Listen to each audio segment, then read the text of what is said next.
क्या हो सकता है ओम मंत्र का रहस्य? हमें यह तो पता ही है कि ओम मंत्र के उच्चारण से मन को शांति मिलती है और सकारात्मकता बढ़ती है। परंतु क्या इसके अतिरिक्त भी ओम मंत्र का कोई गूढ़ रहस्य है?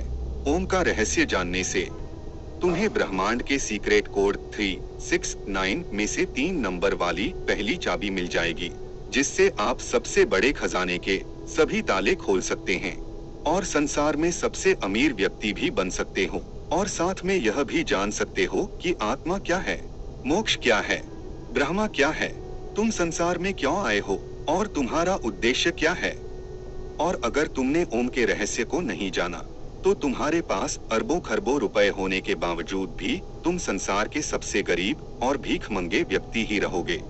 और ओम मंत्र का यह रहस्य तुम वेदों और उपनिषदों से प्राप्त कर सकते हो, लेकिन अगर तुम्हारे पास इतना समय नहीं है कि तुम इनका अध्ययन कर सको, तो आपको हमारी इस प्रस्तुति को अंत तक एकाग्रचित्त होकर जरूर देखना चाहिए। ओम सनातन धर्म का प्रतीक है और यह शिव का भी प्रतीक है। ओम एक ऐसी ध्वनि या मंत्र है जो अनगिनत रहस्य को अपने अंदर समेटे हुए है।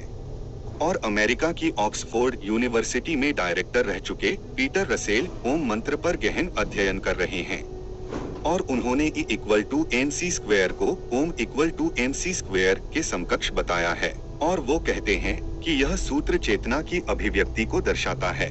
ओम ही ब्रह्मांड की एक ऐसी ऊर्जा है जिससे यह ब्रह्मांड बना है। यूनाइटेड स्टेट में अलग अलग जगह पर रिसर्च चल रहा है कि ओम की ध्वनि का हमारे शरीर पर क्या असर पड़ता है।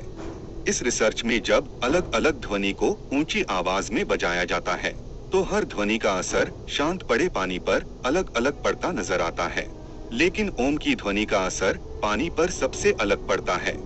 रिसर्चर खुद हैरान थे कि ओम की ध्वनि के बजने पर पानी पर ऐसी आकृति बनती है जैसे कि सनातन धर्म में बताए गए श्री यंत्र की आकृति होती है। ओम के सिवा कोई ध्वनि ऐसी आकृति नहीं बनाती थी। रिसर्चर ने बताया कि ओम की ध्वनि बहुमूल्य ज्ञान का खजाना है। और जब प्राचीन काल में एक सन्यासी को लगा कि गुप्त मंत्र से बड़े बड़े खजाने के ताले तोड़े जा सकते हैं, तो यह सन्यासी गुप्त मंत्र की तलाश में एक बड़े आश्रम में जाता है। वहाँ के आचार्य से कहता है कि आप मुझे मूल्यवान गुप्त मंत्र दीजिए।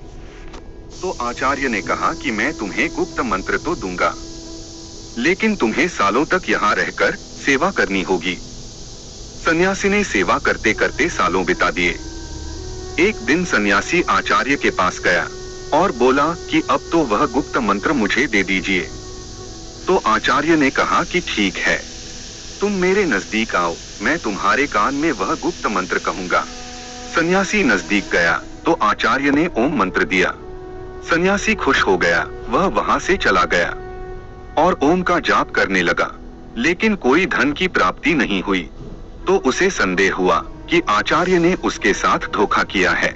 वह जब बाहर निकला तो एक माँ उसके बेटे को बुला रही थी कि ओम बेटे यहाँ आओ।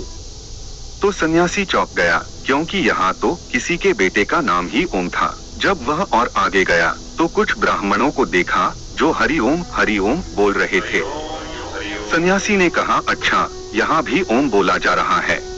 सन्यासी रास्ते में और आगे बढ़ा तो कुछ विद्यार्थियों को ओम शांति ही बोलते हुए सुना।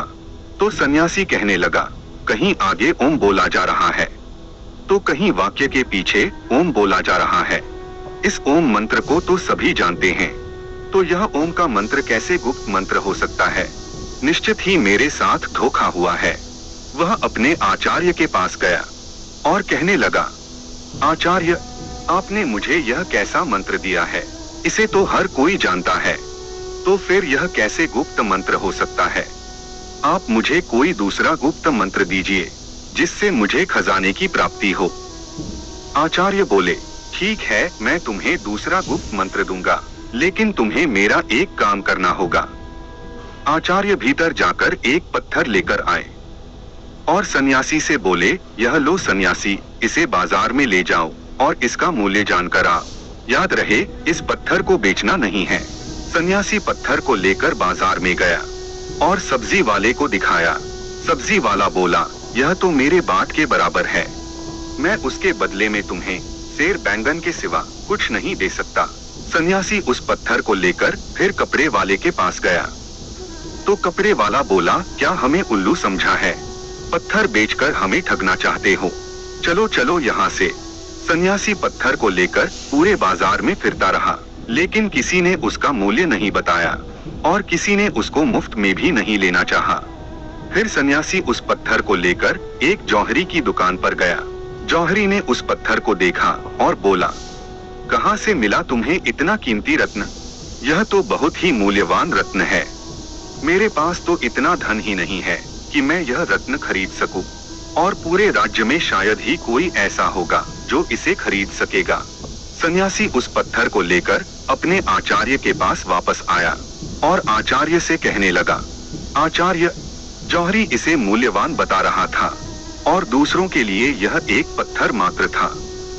आपको पता था कि यह पत्थर नहीं लेकिन कीमती रत्न है, तो फिर मुझे इसका मूल्य जानने के लिए बाजार में क्यों भेजा? तो आचार्य कहने लगे, ताकि तुम ओम का मूल्य जान सको। जैसे इस पत्थर का मूल्य हर कोई नहीं जान सका, यानी इसका मूल्य गुप्त है, हर कोई नहीं आंक सकता, केवल पारखी आंखें ही पहचान सकी कि यह पत्थर नहीं रत्न है। उसी तरह ओम भी एक रत्न है जिसका मूल्य गुप्त है, और जो ओम का मूल्य जानते हैं वह समृद्ध हो जाते हैं। अब ध्यान से सुनो, मैं तुम्हें ओम का विस्तार पूर्वक रहस्य समझाता हूँ।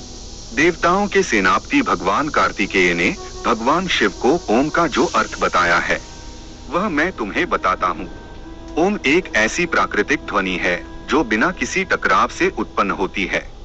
इसे तुम अक्षर, शब्द, ध्वनि या नाद भी कह सकते हो। ओम में 3 ध्वनियां हैं जिसे मात्रा कहा जाता है। वे है अध्वनि, उध्वनि और मध्वनि। जब अध्वनि और उध्वनि मिलते हैं तो ओ ध्वनि बनाता है, और जब उध्वनि से म मिल जाता है तो ओम बनता है। ओम की 3 ध्वनियों से ही समस्त विश्व की सभी भाषाएं और बोलियां बनती है, और गूंगा भी अध्वनि, उध्वनि और मध्वनि यह 3 ध्वनियां बोल सकता है।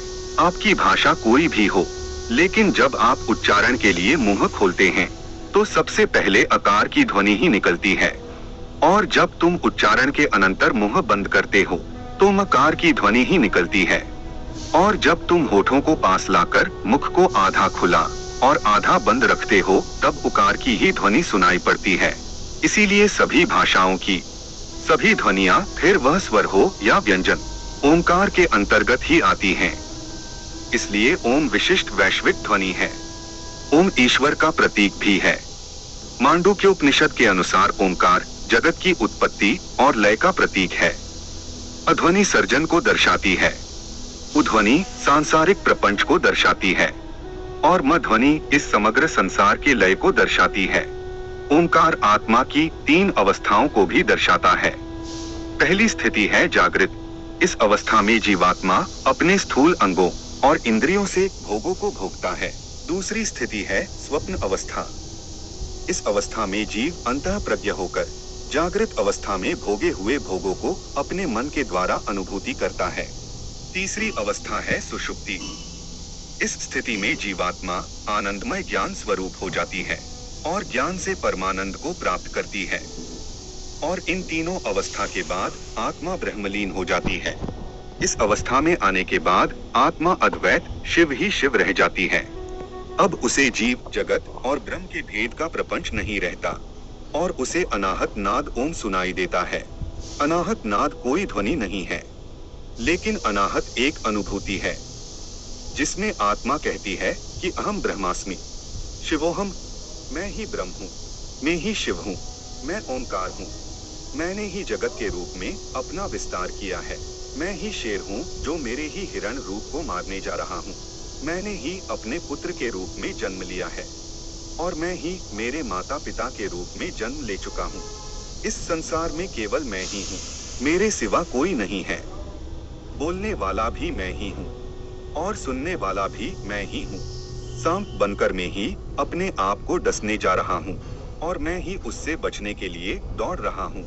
इस ओमकार के रहस्य को जान लेने के बाद सोना, चांदी, रुपए, पैसे सब मिट्टी लगने लगता है, क्योंकि यह सब भौतिक पदार्थ वास्तव में मेरा ही स्थूल रूप है। मैं तो इतना अमीर हूँ कि यह घर, यह जमीन, यह पृथ्वी, यह तारामंडल ही नहीं, पूरा ब्रह्मांड ही मेरा है। और ऐसे कितने ब्रह्मांड होंगे जो मेरे ही अंग है। तो मेरे जितना अमीर कौन हो सकता है जब मुझे इतना बड़ा खजाना मिल रहा है। मैं क्यों इन किलो 100 किलो सोना, चांदी और रुपए पैसे के पीछे भागूं? और इस खजाने को खोलने के लिए मैंने 3 नंबर की चाबी दी है, ओंकार, जो अब मैं तुम्हें बताता हूँ। मूल नैसर्गिक ध्वनियाँ 3 है, अध्वनि, उध्वनि और मध्वनि। नैसर्गिक रंग 3 है, लाल, पीला और नीला। प्रकृति के मूल लक्षण 3 है, नाम, रूप और गुण। शरीर की तासीर 3 है, कफ, पित्त और वायु। ब्रह्मांड की स्थितियाँ 3 है, उत्पत्ति, पालन और प्रलय। और उनके देवता भी 3 है, ब्रह्मा, विष्णु और महेश। पदार्थ के मूल तत्व 3 है, न्यूट्रॉन, प्रोटॉन और इलेक्ट्रॉन। पहले आयाम 3 है, लंबाई, चौड़ाई और गहराई। और इन 3 नंबर की चाबी को जितना गहराई से अध्ययन करोगे और उसकी गहराई में जाओगे, तुम मुझे ही पाओगे, नहीं अपने आप को ही पाओगे, क्योंकि इस संसार में तुम्हारे सिवा दूसरा कोई है ही नहीं। तो मित्रों, यह प्रस्तुति आपको पसंद आई है तो प्रस्तुति को लाइक करें और ऐसी ही ज्ञान